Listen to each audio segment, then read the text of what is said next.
O Sermão da Montanha se propõe a dizer-nos como devemos possuir ou governar as nossas vidas e nossos destinos.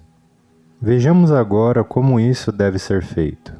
A bem-aventurança diz que o domínio, isto é, o poder sobre as condições de nossas vidas, deverá ser obtido de uma certa forma, pela mais inesperada das maneiras. Nada mais, nada menos do que através da mansidão. Acontece, porém, que também a palavra mansidão é usada num sentido especial. Seu significado verdadeiro nada tem a ver com o sentido atribuído à palavra atualmente.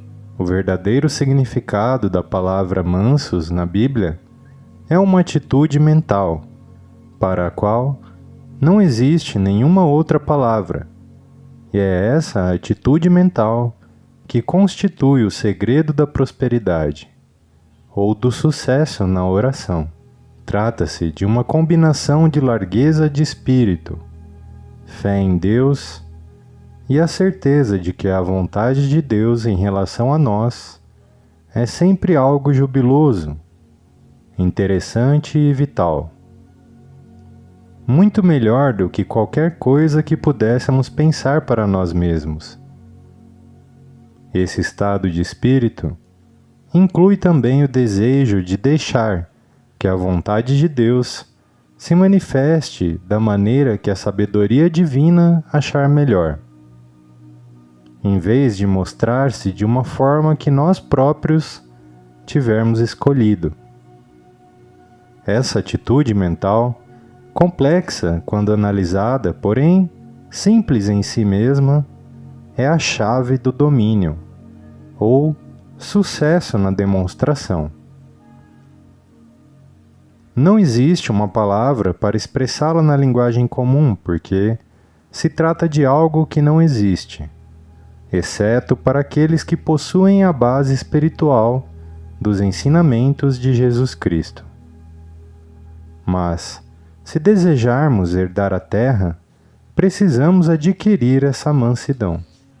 Moisés era tão extraordinariamente bem-sucedido na oração, venceu a velhice a ponto de manifestar-se no corpo físico de um jovem no vigor da vida, quando, segundo o calendário, tinha 120 anos de idade, e depois transcendeu a matéria ou se desmaterializou, sem morrer. Era conhecido, acima de tudo, por essa qualidade, tão manso como Moisés. Além de sua demonstração pessoal, devemos recordar que Moisés realizou uma autêntica proeza para o seu povo, livrando-o do domínio egípcio, apesar de enormes dificuldades. Pôs o êxodo, foi a grande demonstração de Moisés e de alguns espíritos avançados que o ajudavam, e influenciando todo o curso da história por seus ensinamentos e seus feitos. Moisés tinha um espírito aberto, pronto a aprender coisas novas, novas maneiras de pensar e de agir. Não rejeitava as revelações por serem novas e revolucionárias, como teria feito a maioria de seus colegas da hierarquia egípcia, satisfeitos consigo mesmo e com sua maneira de pensar e de agir. Ele não estava, ao menos no princípio, livre de sérias falhas de caráter, mas era por demais grande para sentir orgulho intelectual ou espiritual, e por isso conseguiu livrar-se aos poucos desses defeitos, à medida que a nova verdade modificava a sua alma. Moisés compreendeu perfeitamente que se conformar rigorosamente à vontade de Deus, longe de implicar perda de algum bem, só podia significar alcançar uma vida melhor e mais esplêndida. Por conseguinte, não pensou nisso como um sacrifício, pois sabia que essa era a mais elevada forma de autoglorificação, no verdadeiro e maravilhoso sentido do termo. A autoglorificação do egoísta é a vaidade mesquinha, que acaba levando à humilhação. A verdadeira autoglorificação, que é realmente gloriosa, é a glorificação de Deus, o Pai, dentro de mim. Ele é que faz as obras. Eu em ti e tu em mim. Moisés tinha uma perfeita compreensão do poder que a palavra falada tem de atrair o bem, o que equivale à fé científica. Foi um dos homens mais mansos que já viveram, e ninguém, exceto o Salvador, herdou a terra em tão alto grau. Há um maravilhoso ditado oriental, segundo o qual a mansidão compele o próprio Deus. Bem-aventurados os que têm fome e sede de justiça, pois serão saciados. A justiça é outra das grandes palavras-chave da Bíblia. Uma dessas chaves que o leitor precisa ter se quiser entender o verdadeiro significado do livro, como terra, manso e consolo. Trata-se de um termo usado num sentido especial e bem definido. A justiça significa na Bíblia não apenas uma conduta reta, como uma maneira reta de pensar em todos os assuntos, em todos os setores da vida. À medida que formos estudando o Sermão da Montanha, veremos que todas as suas cláusulas reiteram a grande verdade de que as coisas exteriores não são senão a expressão ou a representação exterior das nossas crenças e de nossos pensamentos interiores, de que temos o domínio ou poder sobre os nossos pensamentos, para poder pensar como queremos, e assim, indiretamente construímos ou destruímos nossas vidas, por nossa maneira de pensar. Jesus nos diz constantemente que não temos poder direto sobre as coisas exteriores, porque elas são apenas as consequências, ou se preferirem, as imagens resultantes do que ocorre no lugar secreto. Se nos fosse possível afetar diretamente as coisas exteriores, sem mudar nossa forma de pensar, isso significaria que poderíamos pensar uma coisa e fazer outra, o que seria contrário à lei do universo. Na realidade, esta ideia falsa é que está na origem de todos os problemas do homem, de todas as doenças, de todos os pecados, de todas as lutas, de toda a pobreza e até da própria morte. Entretanto, a grande lei do universo é justamente esta, que o que você pensa em sua mente é o que produzirá em sua experiência. O que está por dentro aparece por fora. Não se pode pensar uma coisa e fazer outra. Se você quiser controlar as circunstâncias que lhe trarão harmonia e felicidade, terá primeiro que sintonizar os seus pensamentos para harmonia e felicidade. E depois as coisas exteriores se seguirão. Se você quiser saúde, precisará primeiro pensar em saúde. E lembre-se, pensar em saúde não significa apenas pensar num corpo saudável, por mais importante que isso seja, mas inclui também pensar em paz e em contentamento e uma boa vontade para todos, porque, como veremos mais adiante no sermão, a emoção destrutiva é uma das principais causas da doença.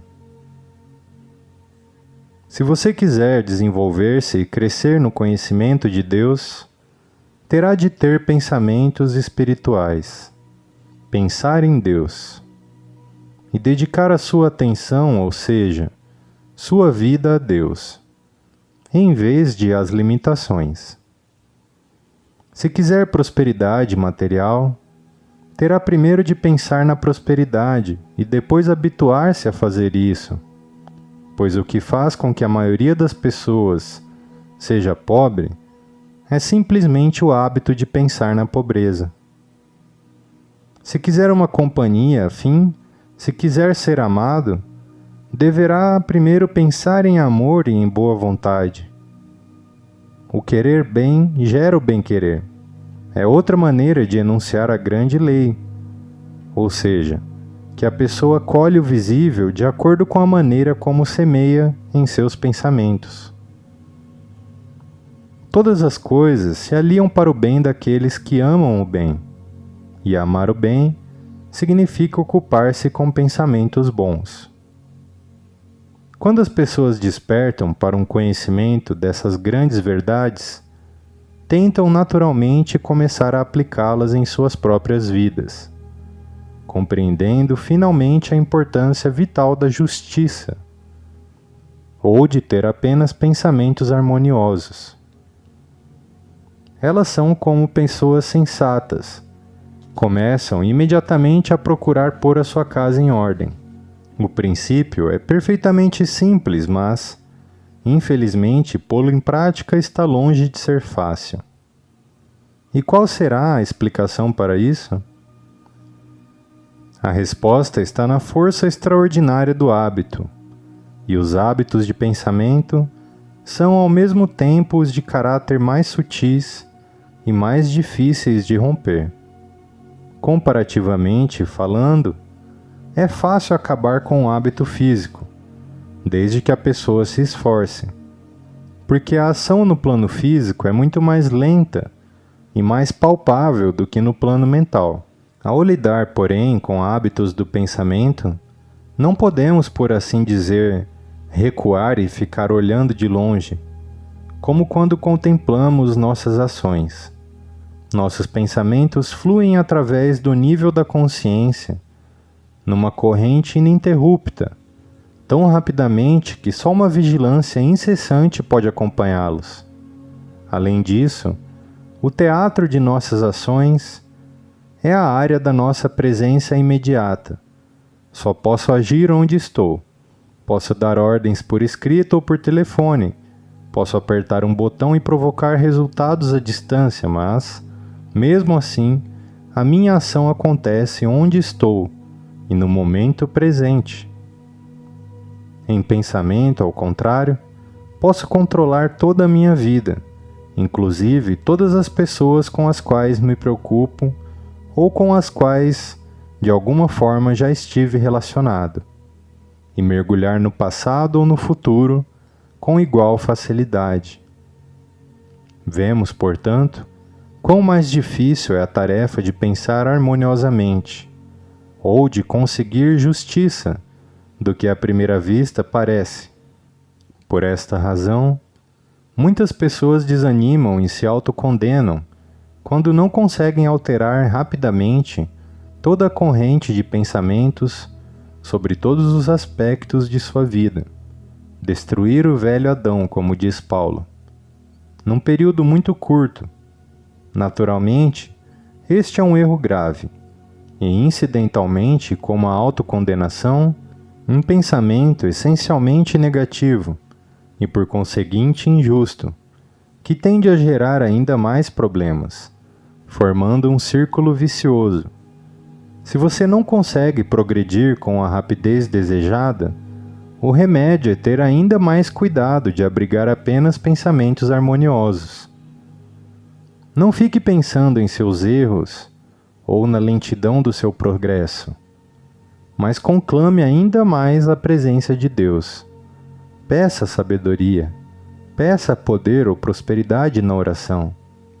Faça um inventário mental da sua vida e veja se não está pensando de maneira errada em um ou outro setor da sua mente. Há algo de errado com a linha de conduta que você continua seguindo? Existe alguém a quem você ainda não tenha perdoado? Alimenta alguma espécie de ódio ou desprezo, do tipo racial, religioso ou político?